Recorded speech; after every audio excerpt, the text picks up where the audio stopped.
Baik.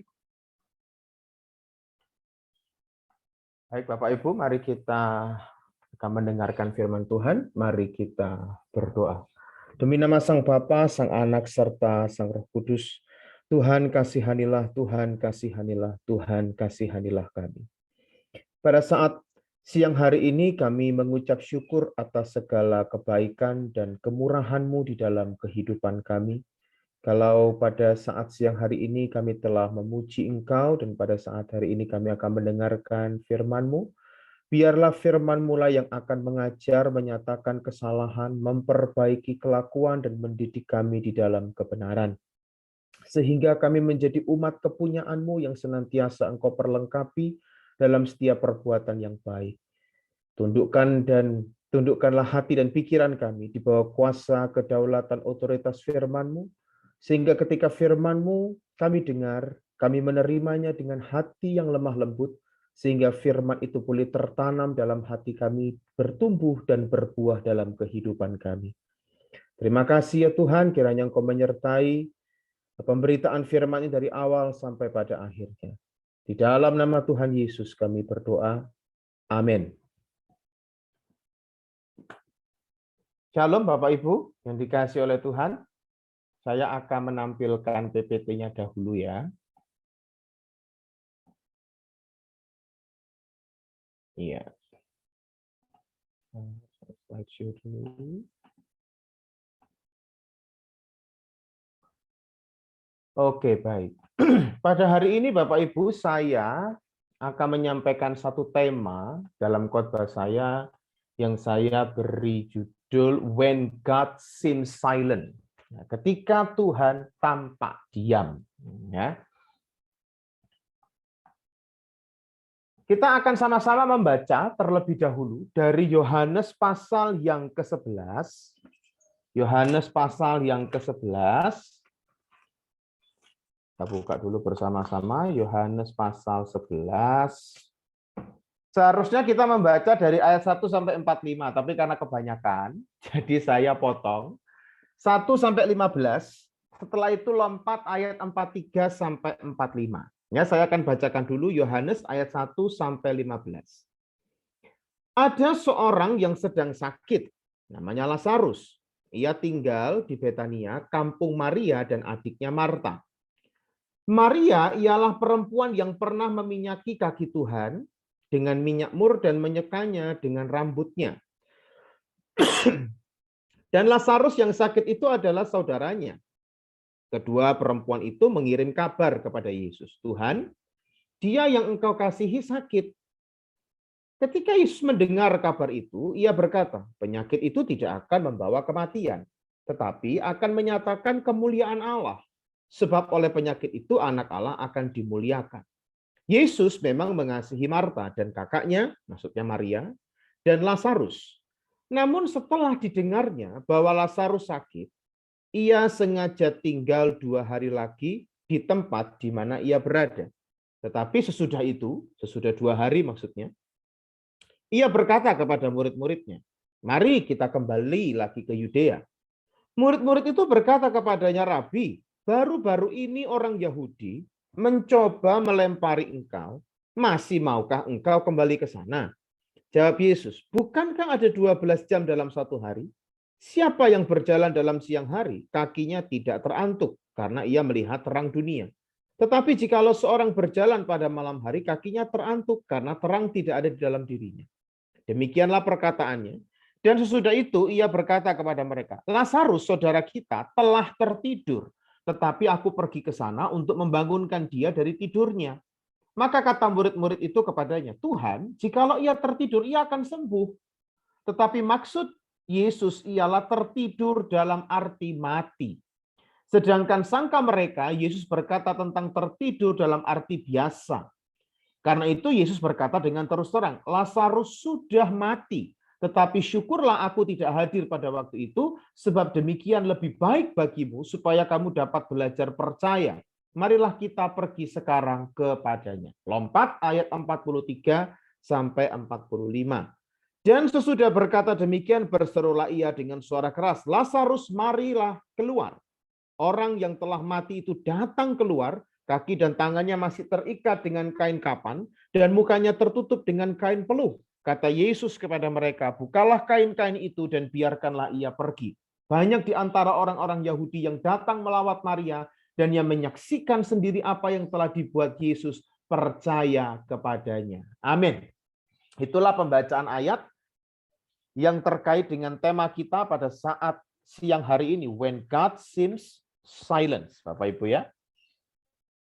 Nah, banyak dari kita, Bapak Ibu, seringkali merasakan apa yang disebut dengan sweet season. Nah, jadi di dalam kehidupan kita ini, kita sering sekali mengalami apa yang namanya sweet season. Masa-masa indah, masa-masa manis dalam kehidupan kita. Apa sih masa manis dalam kehidupan kita itu? Kita merasakan hadirat Allah. Kita mengalami yang namanya kasih, kuasa, dan damai sejahtera dari Allah dalam hidup kita, di masa-masa kehidupan kita. Nah, kalau kita ada di dalam masa-masa seperti itu, di masa-masa yang baik seperti itu, hal-hal semacam itu sangat menguatkan iman kita. Nah, itulah yang saya sebut dengan sweet season, masa-masa manis. Nah, tetapi seperti kata pengkhotbah, kita harus ingat bahwa ternyata untuk segala sesuatu itu ada masanya, ada seasonnya, ada masanya. Untuk apapun di bawah langit ada waktunya. Dalam terjemahan Inggris dikatakan a time to every purpose under the heaven. Jadi untuk setiap tujuan dalam hidup ini itu pasti ada waktunya. Nah, Bapak Ibu, ternyata dalam hidup di bawah matahari itu ada waktu dan masanya. Kita pasti selain mengalami sweet season, kita juga menikmati yang namanya tough season. Tough season itu artinya masa-masa sulit di dalam kehidupan kita. Ya, apalagi di masa-masa itu, di masa-masa sulit itu Bapak Ibu, kita bahkan tidak bisa merasakan hadirat Allah. Kita serasa tidak ada tanda dari perbuatan tangan, pertolongan, dan mujizat Allah yang terlihat nyata. Ketika kita ada di masa-masa tough season, ditambah lagi kita tidak merasakan apapun yang datang dari Allah, kita mengatakan dan kita berpikir, God seems silent. Tuhan atau Allah itu tampaknya diam dengan apa yang sedang aku gumulkan. Tuhan tampaknya diam dengan apa yang sedang aku alami. Nah, jadi dalam hidup kita, Bapak Ibu, itu pasti mengalami dua season ini. Sweet season, masa-masa manis, tetapi ada kalanya di bawah matahari ini, selama kita hidup di dunia, kita mengalami yang namanya tough season. Nah, masa ini semakin kita rasakan semakin berat, karena kita terkadang di masa-masa itu tidak merasakan tanda dari pertolongan dan mujizat Allah yang terlihat nyata. God seems silent. Tuhan tampaknya diam di masa-masa sukar kita. Nah, itulah yang seringkali kita alami. Pada masa sulit yang dijalani akan terasa berat, karena kita sudah menanti Allah dengan sabar, namun yang terjadi kita hanya menanti, namun sepertinya tidak ada respon. Bukankah begitu Bapak Ibu ya? Yang seringkali kita alami di dalam kehidupan kita, seringkali tidak ada respon. Padahal sudah menanti Tuhan dengan sabar. Tetapi kok God seems silent. Tuhan tampaknya tidak care. Tuhan tampaknya tidak peduli dengan kehidupan kita. Nah, ketika kita ada di masa-masa yang seperti itu, Bapak Ibu, pertanyaannya yang harus kita renungkan adalah ini. How to handle this hard season? Bagaimana sih kita ini harus menghandle masa-masa sulit seperti itu? Apa yang harus kita lakukan pada waktu kita menghadapi masa-masa seperti itu? What God want us to comprehend when God seems silent in our tough times. Artinya apa? Apa sih yang sebenarnya Tuhan itu inginkan untuk kita mengerti ketika Tuhan itu tampaknya diam di masa-masa tersulit kita? Tuhan itu ingin kita ngerti apa? Ya. Nah, itu yang akan kita pelajari pada saat siang hari ini, Bapak Ibu. Yang pertama, yang ingin Tuhan kita mengerti ketika Tuhan tampaknya diam di masa-masa sulit adalah yang pertama ini. God works in His own way and plan. Tuhan ingin kita mengerti bahwa Dia itu adalah Allah yang bekerja menurut cara dan rencananya sendiri. Nah, itu yang pertama Bapak Ibu ya. Nah, sekarang kita lihat. Kalau Bapak Ibu melihat kepada teks Alkitab, kita kembali kepada Alkitab kita Bapak Ibu ya. Sebelum kisah Lazarus, Rasul Yohanes itu menuliskan tentang bagaimana orang yang datang kepada Yesus telah melihat bahwa semua perkataan atau kesaksian Yohanes Pembaptis tentang Yesus itu terbukti benar. Nah, coba kita lihat di Yohanes pasal 10 ayat 40 sampai 41. Nah, kita lihat ya. Kemudian Yesus pergi lagi ke seberang Yordan, ke tempat Yohanes Membaptis dahulu. Gitu ya. Lalu ia tinggal di situ. Jadi Yesus ini pergi ke tempat Yohanes Pembaptis. Dan banyak orang datang kepadanya dan berkata, Yohanes memang tidak membuat satu tanda pun. Tetapi semua yang pernah dikatakan Yohanes tentang orang ini adalah benar. Nah, ini Bapak Ibu ya. Semua yang dikatakan Yohanes tentang orang ini adalah apa? Benar. Memang Yohanes tidak melakukan tanda mujizat, tetapi perkataan-perkataan Yohanes itu terbukti benar tentang siapa Yesus itu, Bapak Ibu ya. Nah, jadi makanya kalau kita lihat Bapak Ibu ya, dari Yohanes pasal 1, apa sih Yohanes yang berkata tentang Yesus itu? Coba kita buka ya. Yohanes pasal 1. Maaf, itu bukan Yohanes pasal 10, Bapak Ibu ya. Yohanes pasal 1. Bapak kita lihat Yohanes pasal yang pertama. Ya. Kemudian kita melihat di ayat yang ayat 15. Yohanes pasal 1 ayat 15.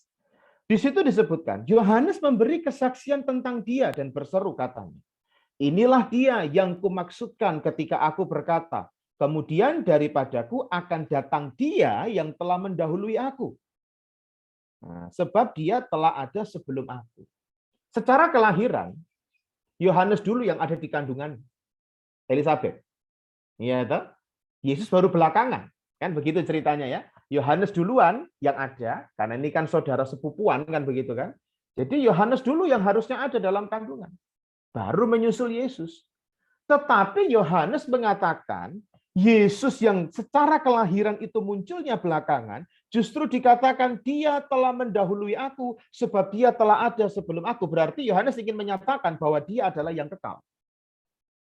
Nah, lalu kemudian kita lompat lagi di ayat yang ke-29 dan 30.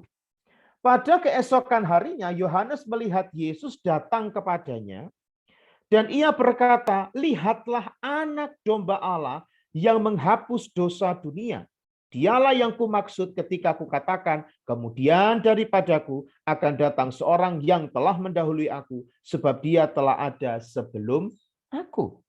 Berarti secara tidak langsung, Yohanes ingin mengatakan bahwa Yesus itu adalah sang pemberi pengampun dosa. Dia yang kekal, dia juga adalah anak domba Allah yang akan menghapus dosa dunia. Dia bukan cuma kekal, namun dia yang juga akan menghapus dosa dunia. Ayat 34.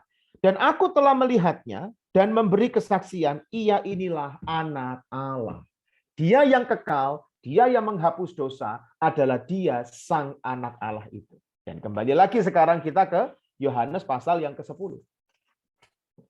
Yohanes memang tidak membuat suatu tanda apapun. Tetapi semua yang pernah dikatakan Yohanes tentang orang ini, apa itu berarti? Dia kekal, dia menghapus dosa, dia anak Allah. Semua yang dikatakan Yohanes tentang Yesus adalah benar. Berarti orang yang banyak datang kepada Yesus itu membuktikan bahwa Yesus memang benar-benar adalah sang kekal, sang anak Allah yang menghapus dosa dunia. Maka ayat 42. Banyak orang di situ percaya kepadanya. Nah, itu kisah sebelum Lazarus. Nah, sesudah Rasul Yohanes memberikan catatan singkat mengenai banyaknya orang yang percaya Yesus disebabkan terverifikasinya kebenaran tentang jati diri Yesus. Maka sekarang Rasul Yohanes beralih kepada kisah Lazarus. Yohanes ingin menyajikan kisah narasi yang ditulis secara khusus. Jadi ada kisah narasi yang cukup panjang karena ada hal-hal penting dari perkataan Yesus dan perbuatan Yesus yang patut kita renungkan bersama. Itulah alasan kenapa Yohanes mencatat secara rinci, ya kan, agak panjang sedikit mengenai kisah narasi yaitu kisah Lazarus. Nah, kalau kita melihat Bapak Ibu di pasal 11 ayat 1, di situ Rasul Yohanes memperkenalkan sebuah keluarga yang terdiri dari kakak beradik. Maria kakaknya, Marta adiknya, dan Lazarus saudaranya di ayat 1. Gitu ya. Nah, di ayat 1 dan 2, Rasul Yohanes memberikan catatan singkat tentang apa yang dialami Lazarus. Kalau kita lihat di ayat yang 1, ada seorang yang sedang sakit namanya Lazarus. Berarti dengan kata lain Lazarus ini sakit. Ini catatan singkat ya. Kemudian dan juga menjelaskan siapa Maria di ayat 2. Maria ialah perempuan yang pernah meminyaki kaki Tuhan dengan minyak mur dan menyekanya dengan rambutnya. Nah, ini seolah-olah Yohanes ingin memberikan sedikit perkenalan tentang gimana keluarga ini, apa yang dialami keluarga ini, dan siapa sebenarnya orang-orang yang ada di dalam keluarga ini, supaya pembaca dapat mengenali sebenarnya ini menceritakan orang yang dekat dengan Tuhan, begitu ya. Nah, kemudian kita lihat lagi di situ di ayat 3 dan 5, Rasul Yohanes menuliskan bahwa Maria dan Marta mengirim kabar kepada Yesus bahwa Lazarus sedang sakit. Kita lihat di ayat 3. Dan Lazarus yang sakit itu adalah saudaranya. Kedua perempuan itu mengirim kabar kepada Yesus, Tuhan, dia yang engkau kasihi sakit. Ya, dia yang engkau kasihi. 5, Yohanes juga menuliskan bahwa Yesus mengasihi bertiga. Jadi bukan hanya sekedar Lazarusnya yang dikasih, tetapi ternyata Yesus mengasihi Maria dan Marta. Nah, itu perkenalan singkat dari Rasul Yohanes mengenai keluarga ini. Nah, Bapak Ibu, ketika Yesus mendengar bahwa Lazarus yang dikasihi itu sakit, maka kita harus memikirkan bagaimana respon Yesus terhadap kabar tentang Lazarus. Di ayat 4, ini menarik. Tuhan, dia yang kau kasihi sakit. Lalu ayat 4. Penyakit itu tidak akan membawa kematian, tetapi akan menyatakan kemuliaan Allah, sebab oleh penyakit itu anak Allah akan dimuliakan. Nah, Bapak Ibu, di sini kita masuk kepada perenungan ya. Sebagian besar orang Kristen itu seringkali berpikir bahwa kemuliaan Allah itu kalau dinyatakan apabila ketika penyakit mereka disembuhkan. Gitu ya. Jadi kita ini selalu berpikir, kebanyakan orang Kristen mikir gini, oh kemuliaan Allah itu dinyatakan kalau aku sakit, aku sembuh. Kalau hal buruk menimpa, maka hal buruk itu akan ditiadakan. Nah, kemuliaan Allah itu dinyatakan kalau segala kebutuhan jasmaniku itu tercukupi. Nah, kalau semua itu terjadi, sakit sembuh, hal buruk menjadi tidak ada, kebutuhan jasmani itu menjadi tercukupi, maka disitulah kemuliaan Allah dinyatakan. Sebab kalau Allah menyembuhkan, Allah meniadakan hal buruk dari hidup kita, Allah mencukupi kebutuhan kita, itu bukti dari kasih Allah. Maka itu kemuliaan Allah dinyatakan. Nah, Bapak Ibu, kebanyakan kita kan seperti itu ya. Penyakit Lazarus ini kan adalah gambaran sebenarnya bahwa orang bukan hanya sakit, tetapi penyakit ini juga menggambarkan hal-hal buruk dan apa saja yang kurang dalam kehidupan jasmania kita. Nah, kita setuju dengan perkataan Yesus bahwa seringkali hal buruk itu bisa dipakai Allah untuk menyatakan kemuliaan Allah.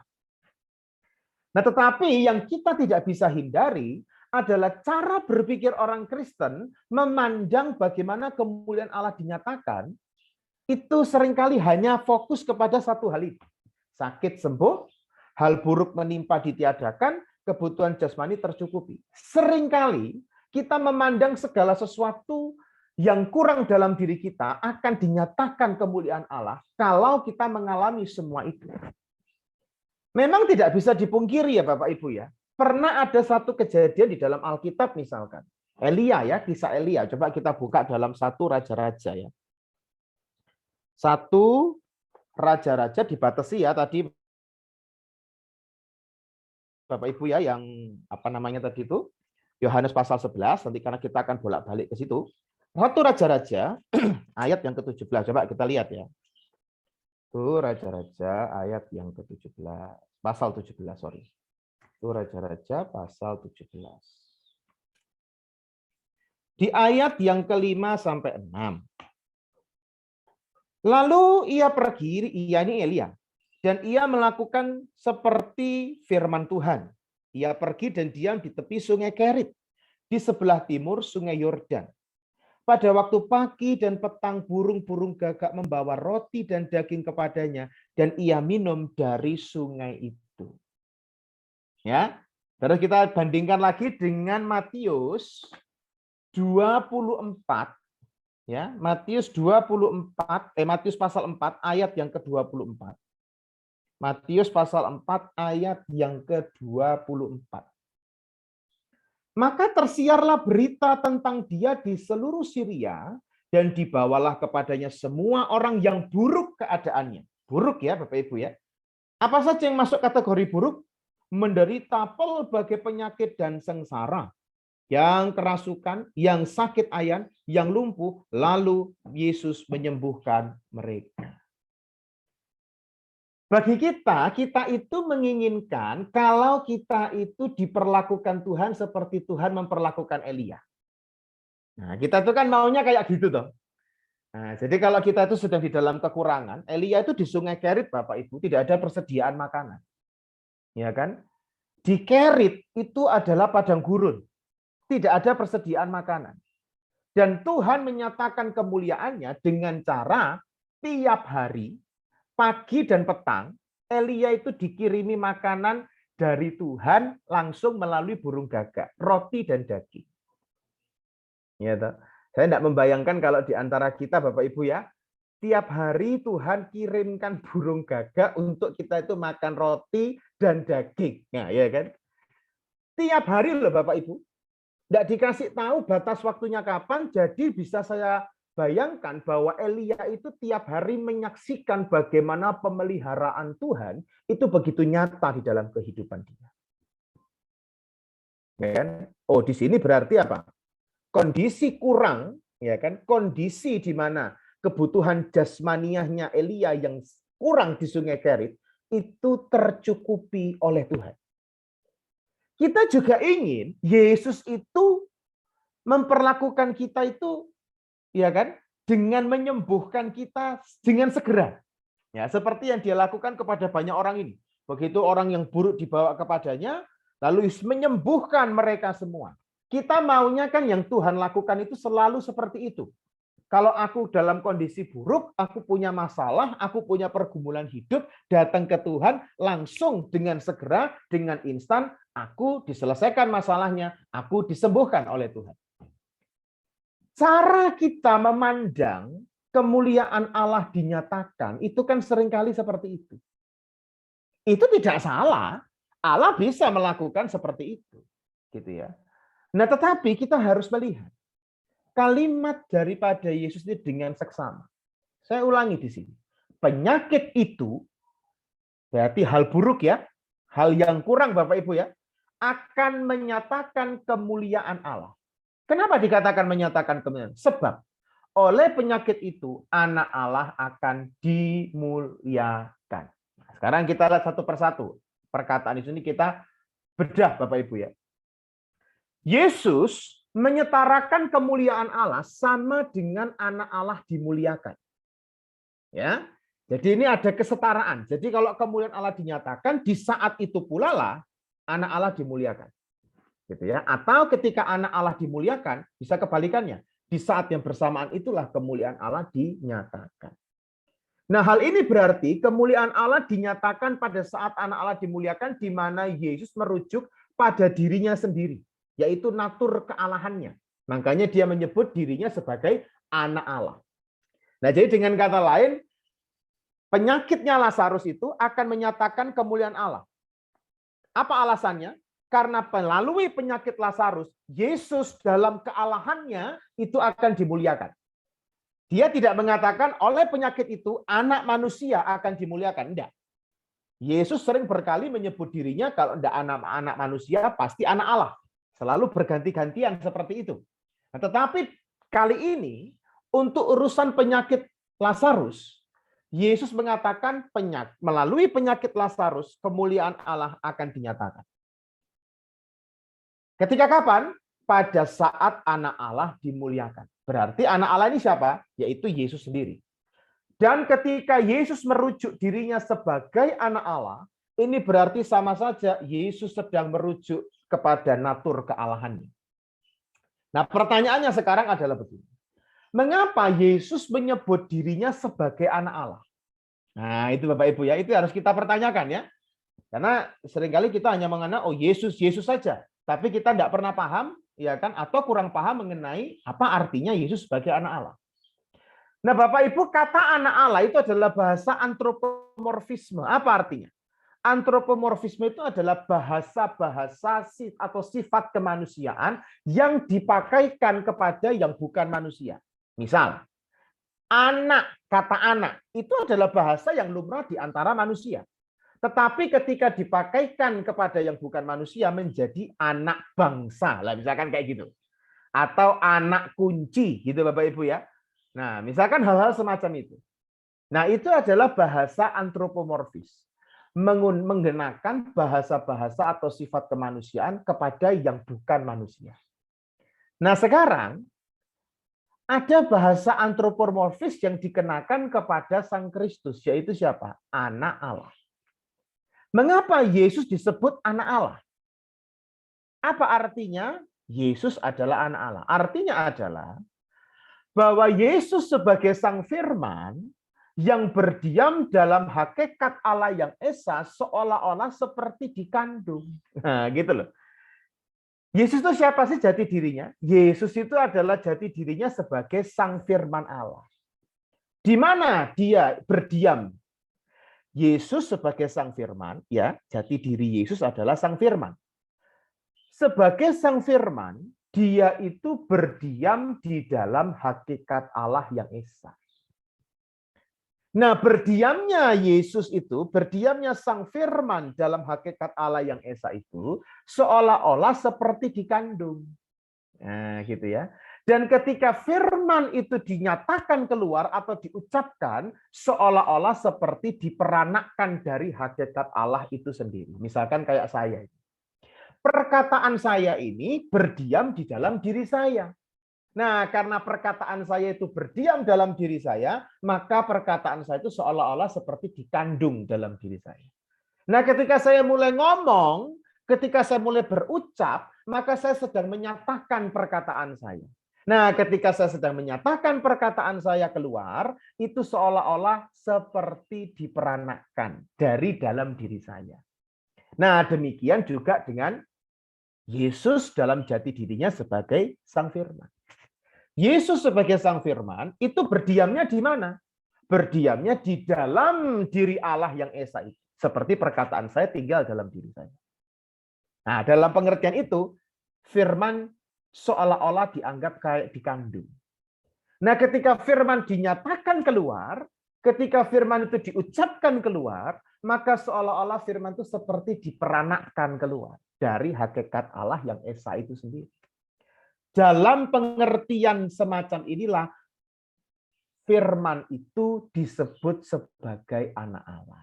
Nah, sekarang paham Bapak Ibu ya? Apa arti anak Allah itu ya? Jadi bukan anak Allah ini bukan Bapa di sorga itu hamil 9 bulan. Tidak ada. Gitu ya. Hamil 9 bulan terus langsung lahiran. Terus kemudian anaknya Allah setelah dikandung 9 bulan namanya anak Allah. Ya, tidak gitu juga Bapak Ibu ya. Nah, jadi bukan begitu. Jadi ini adalah dalam arti rohani. Jadi bukan dalam arti biologis atau jasmani seperti itu. Nanti kalau dalam arti biologis, ya ditanya nanti seperti ada salah satu pemuka agama itu. Kalau anak Allah itu lahir, Tuhan itu lahir, siapa bidannya? Iya tahu Bapak Ibu ya. Nah, jadi kalau Tuhan memang tidak bisa lahir terus ada bidannya ya. Kalau ada bidannya ya berarti dia itu kan sama seperti kita manusia biasa. Tetapi mengapa Yesus disebut anak Allah? Apa artinya anak Allah? Artinya jati diri Yesus sebagai Sang Firman yang berdiam di dalam diri Allah itu seolah-olah seperti dikandung. Ketika dinyatakan keluar, itu seperti dia diperanakkan. Dalam arti inilah firman adalah anak Allah.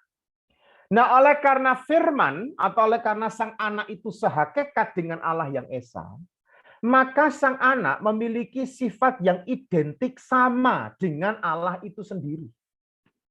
Sifatnya identik. Kalau Allah yang esa itu kekal, maka sang anak yang berdiam dalam diri Allah juga kekal.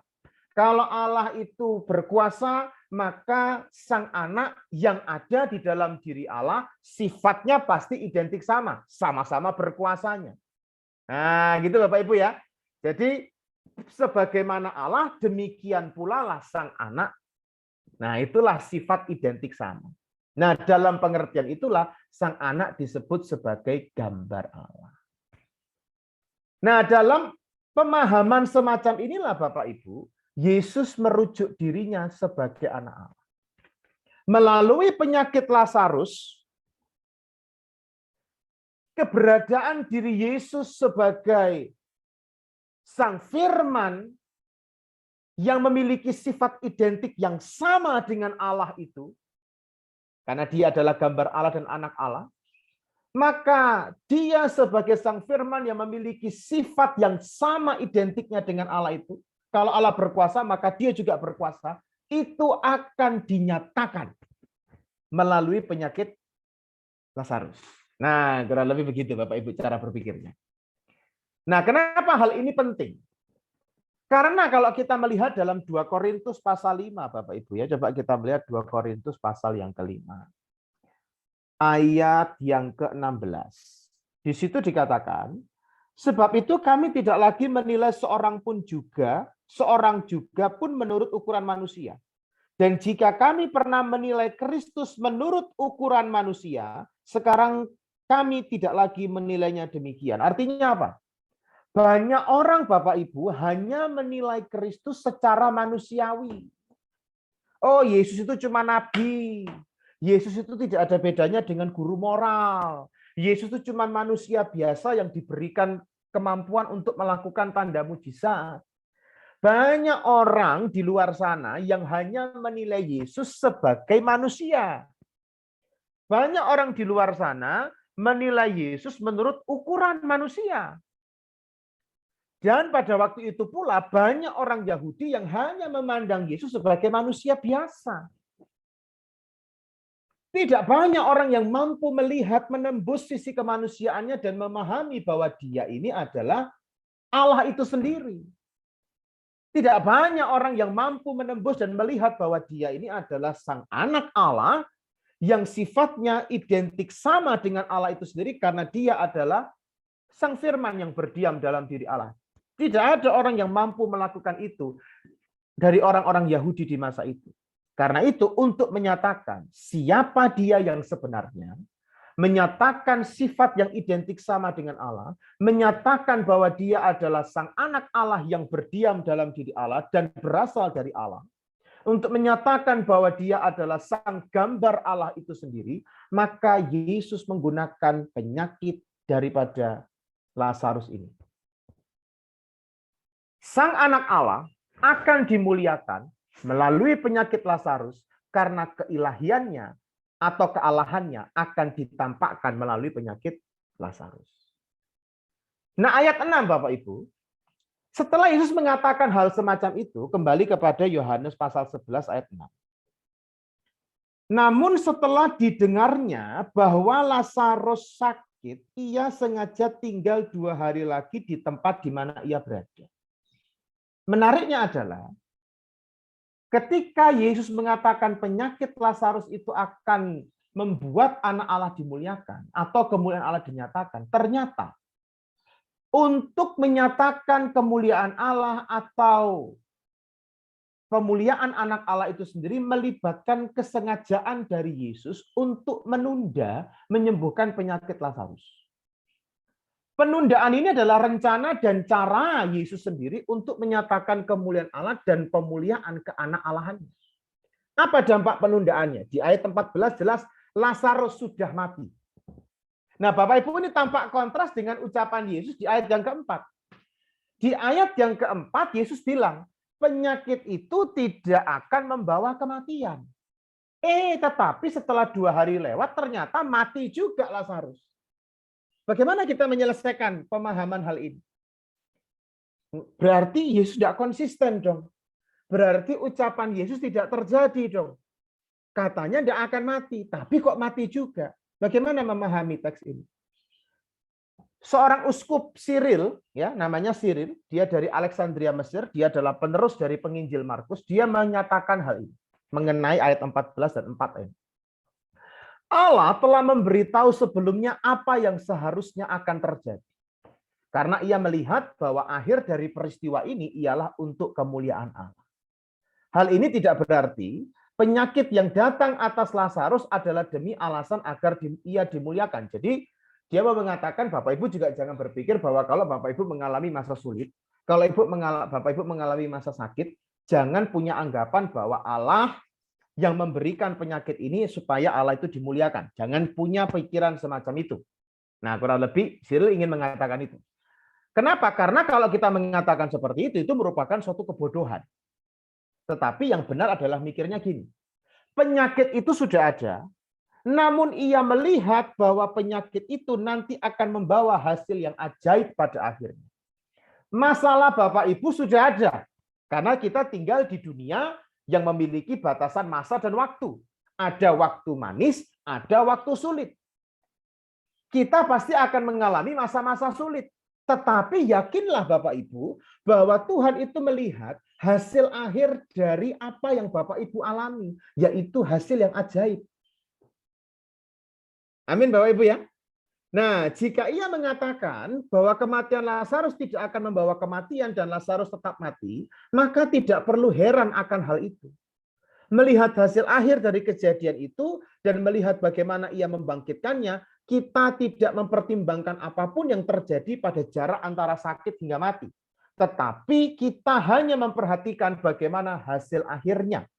Sebab Tuhan telah menetapkan kelemahan kematian dan untuk menunjukkan apa yang akan terjadi ialah untuk kemuliaan Allah, yaitu dirinya sendiri. Artinya apa? Kalau kita mau refleksikan dalam hidup kita. Jangan kita itu melihat apa yang sedang dialami. Tapi lihatlah dari cara Allah melihat. Bahwa melalui segala persoalan ini pastilah Tuhan itu akan membawa hasil yang ajaib. Pastilah hasil akhirnya yaitu kemuliaan Allah dinyatakan. Pastilah hasil akhirnya anak Allah itu dimuliakan.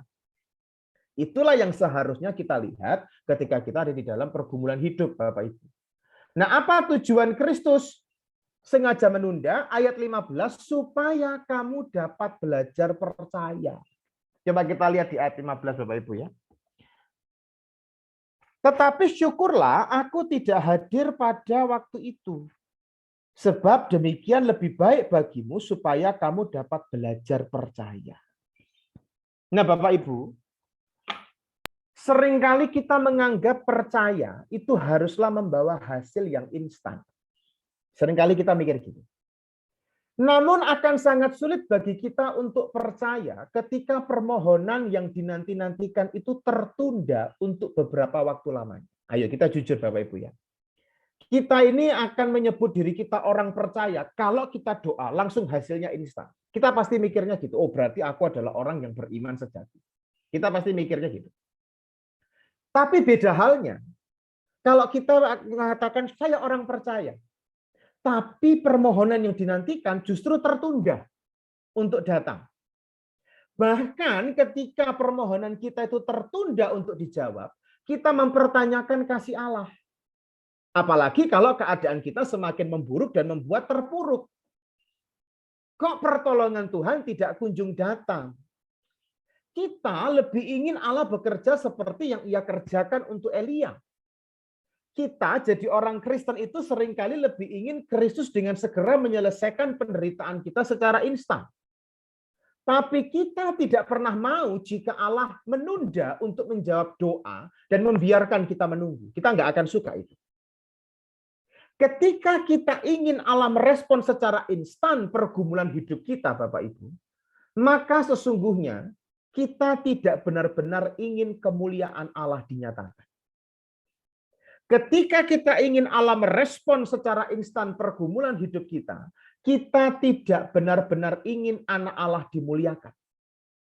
Ketika kita ingin Allah merespon secara instan pergumulan hidup kita sesungguhnya tidak pernah ingin belajar apapun dari tindakan Allah yang memutuskan untuk membiarkan kita dalam kondisi menunggu jawaban Dia. Ketika kita ingin Allah merespon secara instan pergumulan kita, hal yang sesungguhnya kita inginkan adalah kepuasan ego kita. Hal yang kita inginkan adalah Allah memuaskan keinginan hawa nafsu kita dengan dalih kemuliaan Allah. Nah, ini yang terjadi Bapak Ibu ya. Nah, seringkali kan kita seperti Maria Marta tadi. Kalau mengalami hal buruk, kita langsung ngomong, Tuhan, aku sakit. Seperti Maria Marta bilang, Tuhan, orang yang Engkau kasihi itu sakit. Pasti harapan Maria Marta kan ketika mendengar Lazarus, orang yang dikasihnya sakit, lalu Yesus itu cepat-cepat datang ke Betania untuk menyembuhkan Lazarus supaya Lazarus tidak sampai mati. Tapi ternyata meskipun Yesus sudah mendengar permohonan Maria Marta seperti itu, Yesus itu malah menunda untuk datang. Sengaja menunda. Nah, sama juga dengan kita, Bapak Ibu. Kalau kita ini punya pergumulan, sakit, atau masalah hidup yang membuat kita ini terpuruk, seringkali kita ini memohon kepada Tuhan. Tuhan, tolong aku.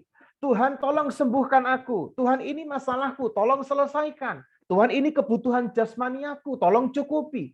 Dan kita punya harapan, punya ekspektasi, Tuhan akan segera bertindak menolong kita. Nah, ketika kita melihat Tuhan bertindak instan, wah, kita akan mengatakan kita orang percaya. Tetapi bagaimana kalau yang terjadi sebaliknya, Bapak Ibu? Kita sudah memohon kepada Tuhan, kita sudah percaya akan kasih-Nya, tetapi Tuhan yang dipercaya itu harus membuat kita menunggu. Nah, Dia harus menunda untuk menjawab pergumulan kita. Apa yang kita lakukan di masa-masa ini?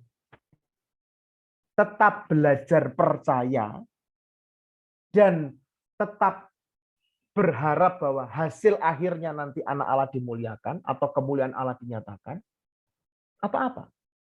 Kalau kita justru ketika di masa-masa penantian itu kita semakin menggerutu, semakin segera berdoa, ngeklaim sana, ngeklaim di sini, berharap Allah terus segera menjawab dengan instan.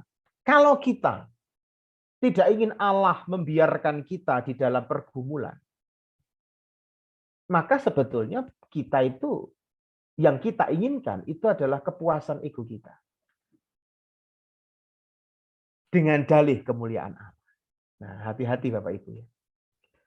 Kepercayaan sejati, kepercayaan yang sejati dan tulus, itu adalah percaya bahwa Allah bekerja sesuai dengan cara dan rencananya, demi kemuliaannya, demi dimuliakannya Sang Anak Allah. Itu baru percaya yang sejati. Nah, jadi Bapak Ibu ini harus tahu, ada masa di mana ketika kita memohon, Tuhan bisa menjawab secara langsung seperti Tuhan ke Elia, seperti Yesus kepada orang-orang sakit yang banyak itu. Tetapi kita juga harus mampu menangkap bahwa ada masa di mana ketika kita memohon, Tuhan perlu menunda untuk menolong, Tuhan perlu membuat kita menunggu akan jawabannya. Supaya ketika di masa-masa itu, kita dapat belajar percaya. Percaya pada apa? Percaya pada cara kerja Allah, percaya pada rencana Allah, bahwa semua yang Allah akan lakukan dalam hidupku pada akhirnya, itu demi kemuliaannya. Nah, itu Bapak Ibu ya. Nah, jadi yang pertama, apa yang ingin Allah inginkan untuk kita mengerti ketika kita ada di masa-masa sulit, dan Allah tampaknya diam. Tetap percaya bahwa Allah itu bekerja sesuai dengan rencana dan caranya. Yang kedua, Tuhan bekerja berdasarkan kasih-Nya. Ya kan? God works out of His love. Jadi apa yang Tuhan ingin kita mengerti ketika kita ada di masa-masa sulit dan Tuhan tampak diam? Kita harus mengerti, kita harus paham bahwa Allah itu tetap bekerja berdasarkan kasih-Nya. Bapak Ibu kalau lihat ayat 17 sampai 21, singkat ya. Yesus tiba di Betania. Waktu tiba, Lazarus sudah 4 hari berbaring dalam kubur. Marta, adik Maria, menyatakan kesedihannya kepada Yesus. Ya, coba kita lihat ayat pasal 11 ayat yang ke berapa itu ya? Ayat yang ke-21. Maka kata Marta kepada Yesus, Tuhan, sekiranya engkau ada di sini, saudaraku pasti tidak akan mati. Nah, ayat 22 sampai 27, Yesus menyatakan jati dirinya dan Marta menunjukkan iman dan pengetahuan secara akali saja. Nah, kita lihat ya. Kristus ketika mengatakan di ayat 23, coba Bapak Ibu lihat ayat 23. Kata Yesus kepada Marta, saudaramu akan bangkit. Terus ketika Yesus di ayat 25, 26 dia mengatakan, akulah kebangkitan dan hidup. Barang siapa percaya kepadaku, ia akan hidup walaupun ia sudah mati. Dan setiap orang yang hidup yang percaya kepadaku tidak akan mati selama-lamanya. Ketika Yesus mengatakan hal itu, Yesus sudah berbicara mengenai kejadian di hari itu. Tetapi Marta itu nanggepin ucapan Yesus itu beda. Marta itu menanggapi ucapan Yesus sebagai peristiwa di akhir zaman.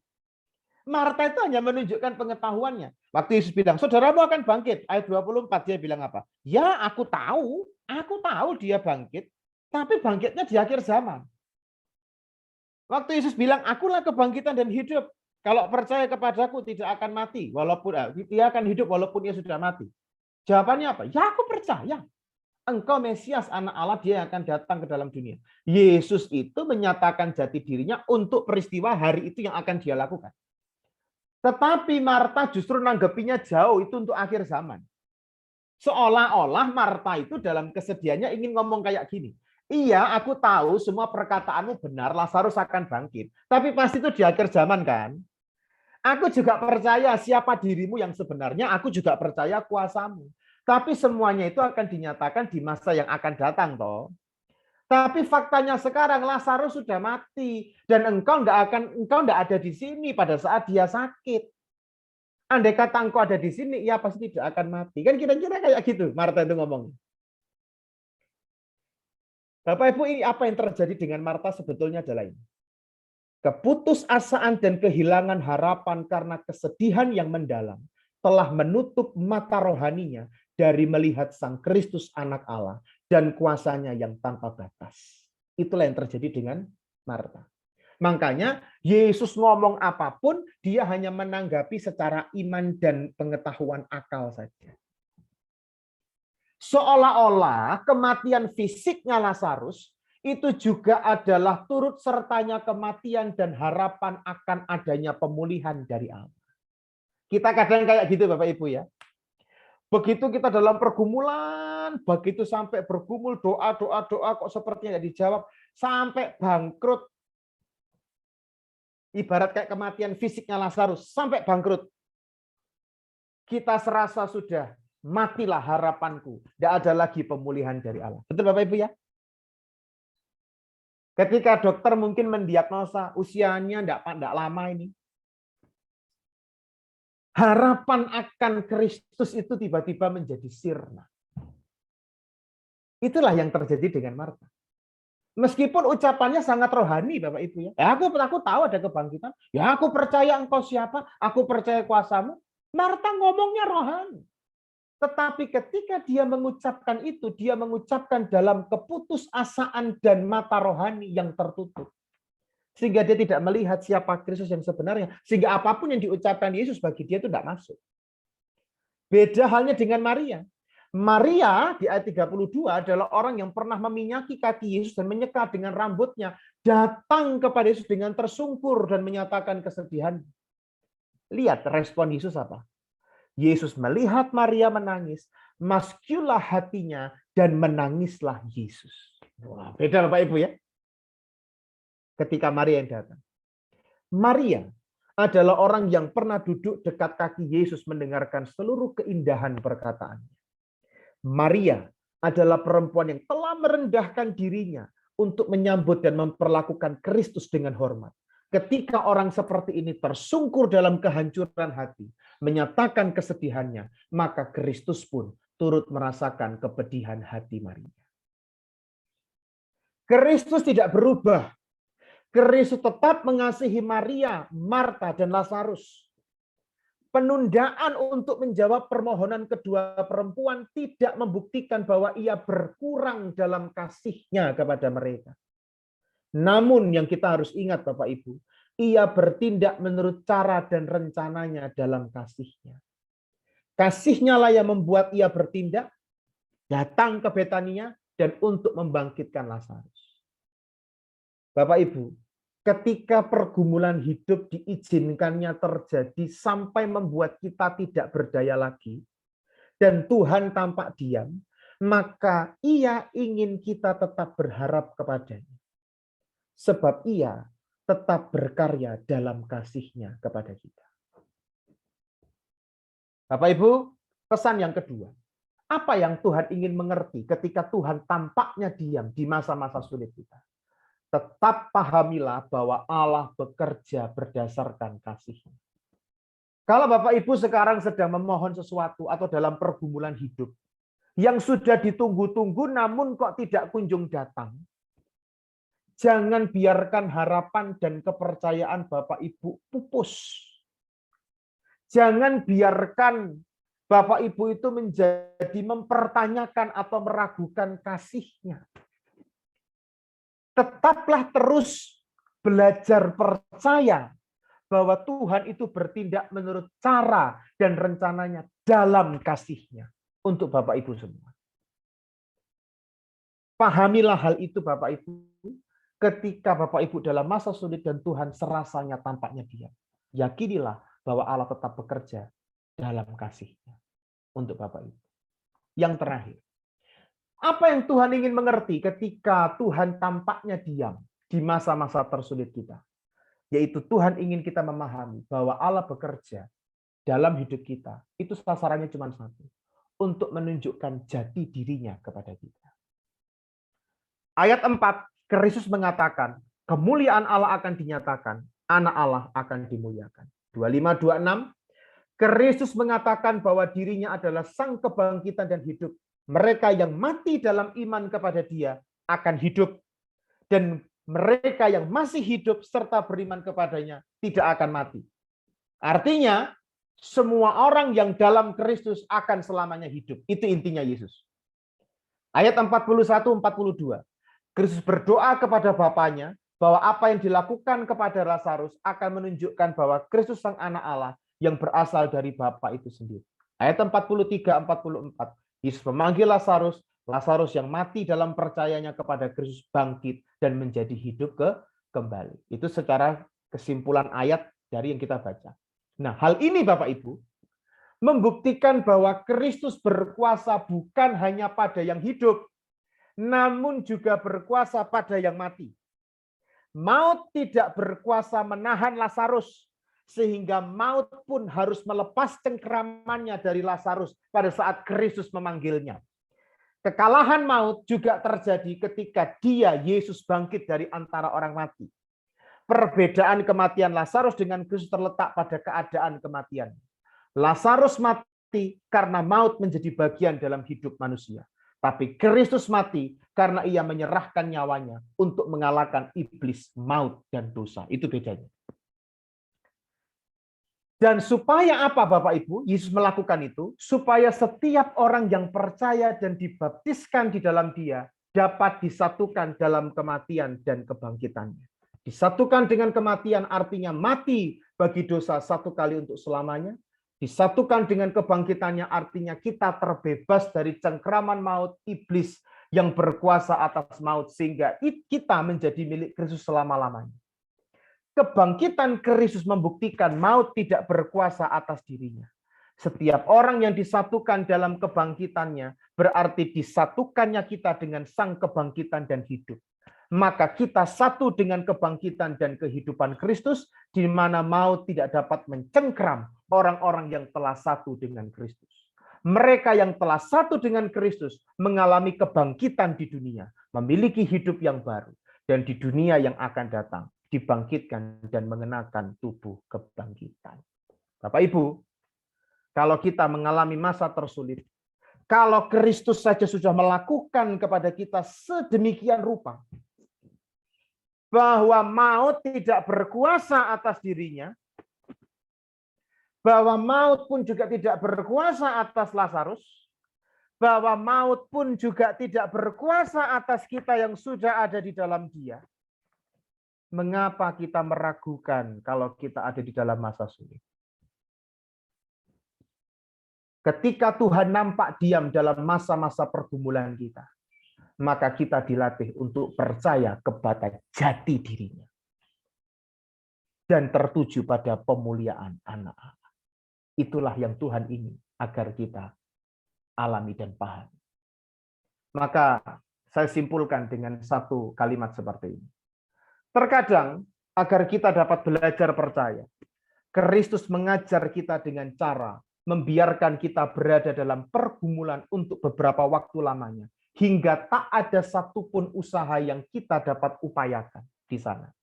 Selain hanya menanti Dia, sehingga Ia dapat menyatakan keilahiannya dan melingkupi kita dalam belas kasihannya dan mengukir perbuatannya dalam hati. Amin. Mari kita berdoa, Bapak Ibu. Tuhan, kami mengucap syukur atas segala firman yang telah kami dengar pada saat siang hari ini. Biarlah firman yang telah kami dengar boleh tertanam dalam hati kami. Mampukan kami dapat memahami bahwa Engkau itu bekerja menurut cara dan rencana-Mu. Engkau bekerja berdasarkan kasih-Mu. Engkau bekerja untuk menyatakan jati diri-Mu yang sebenarnya kepada kami, agar mata kami tetap terus tertuju kepada Engkau. Tuhan, kami tahu ada begitu banyak masa sulit dalam kehidupan kami, dan kami serasa Engkau tampaknya diam. Namun ajar kami untuk belajar percaya di masa-masa ini. Percaya segala sesuatu kepadamu. Kalau kami merasa ada penundaan di dalam permohonan kami harus menunggu jawaban dari pergumulan kehidupan kami. Buat kami tetap terus belajar percaya bahwa Tuhan akan membuat segala sesuatunya indah pada waktunya. Terima kasih, ya Allah Tritunggal Maha Kudus. Kami mengucap syukur dan kami serahkan semuanya kepadamu. Di dalam nama Tuhan Yesus kami berdoa. Amin.